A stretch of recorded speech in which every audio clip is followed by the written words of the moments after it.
What is good? What is good, everybody? It's your boy Cam. I just want to get a post game feedback from the Mavericks and the Pelicans game from Tuesday night, and the Mavericks picked up a third straight win, and and that was a much needed win. And the Pelicans were actually pretty short-handed. They didn't have Zion Williamson, and they didn't have DeJounte Murray, and a couple other key players, and they also didn't have Jose Alvarado.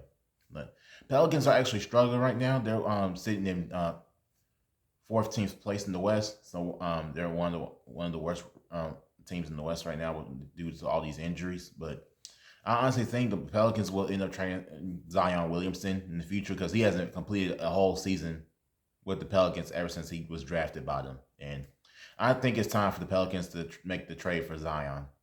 And they did lose Jonas Valanciunas, and he was end up going to the Washington Wizards during this off season, and they ended up losing Najee Marshall, who's now playing with the Mavericks.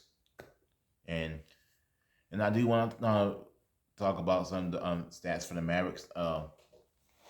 Luka Doncic finished with 26 points. Kyrie finished with 18. Najee Marshall finished with 15. And Quentin Grimes finished with 12. Daniel Gafford and Jaden Hardy finished with 11. And Klay Thompson finished with 19. And Klay Thompson had a really, really good game that Tuesday night. He hit 5 threes this past Tuesday night's game against the Pelicans. And like I said, Klay is going to be on and off. He actually had a rough game against the Thunder Sunday night, but others from the bench stepped up. And Luka actually is on the injury report again, and now he hurt his wrist, so Luka's supposed to be out for about a week. But I think we'll be all right, even though we're going to be playing tougher teams this next few games. But I just think what it is with Luka, when he's playing with us, he does slow the game down a little bit. But when he's not playing, we're very fast paced when he's not playing. But I believe the bench will step up while Luka is out for a week.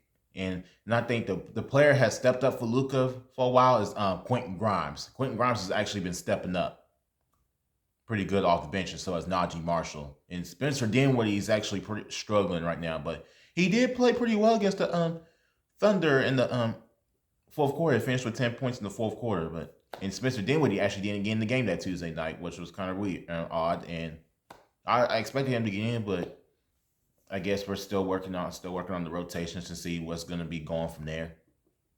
And now Jason Kidd did a really good game plan on getting the ball out of Brandon Ingram's hands, and honestly, he did, and they did pretty good doubling Brandon Ingram when they were playing on Tuesday night. And I think with the what the Mavericks bench is doing so far, they're actually playing pretty well. For the past 10 games, 11, the bench was just struggling. And I think they're starting to improve just a little bit, but they still need a lot more. I still think they need a lot more improvement in order for us we will start winning more games. And I honestly think if Najee Marshall, Quentin Grimes, and Jaden Hardy keep playing the way they're playing, the Mavericks are definitely going to be a good team in the West. And this is the deepest team the Mavericks ever had in a long time, but it's just I think the chemistry is still needs to be worked on and everything. And after that, I think we'll be all right.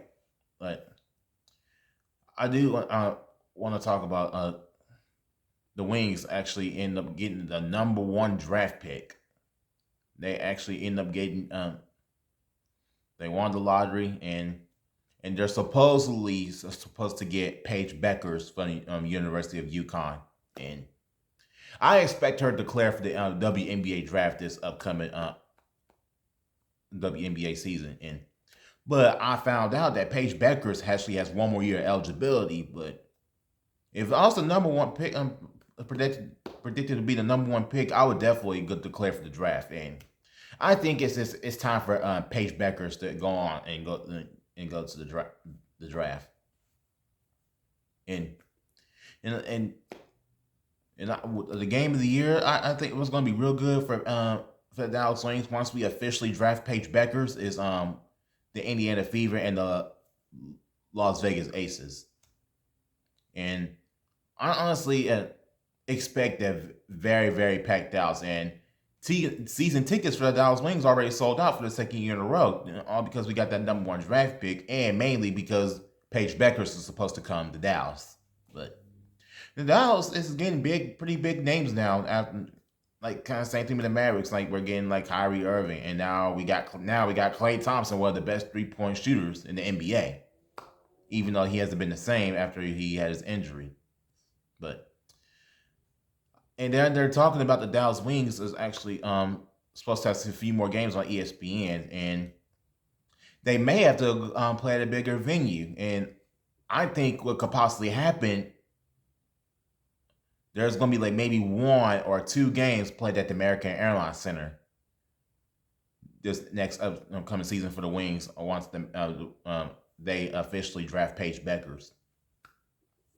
Who I do compare Paige Beckers to, I do compare to Diana Taurasi, and I kind of see somewhat like that. But Paige can shoot the ball pretty well, but she doesn't shoot long bomb things like Caitlin Clark does. But I think what Enrique needs, she needs another scoring point guard, because she's been having the ball a lot in her hands so much, and I think Paige Beckers is a better fit with the Dallas Wings than the Los Angeles Sparks. And now the Wings did lose Natasha Howard, and she won't be coming back. But Satu Sabali is actually in free agency right now, but I expect her to come back. But I think if Satu Sabali officially signs with the Wings and decides to come back, I think the Dallas Wings could possibly be a dangerous team in the WNBA. But again, I think it's going to be interesting, and I expect like almost every single game to be packed once they officially draft Paige Beckers. And I've been starting to watch her a little bit more now that we're supposed to draft her. But it's going to be an interesting season once the Wings start. And then, of course, they have the Dallas Wings Unified Special Olympics game, and of course, I'm going to definitely come back to that next summer. And I'm very, very excited to definitely meet Paige Beckers, and that's probably going to be the best experience for the Dallas Wings Special Olympics Unified game I've ever had. Meeting like a number one pick for the WNBA, and I've never met somebody who was in the number one draft pick.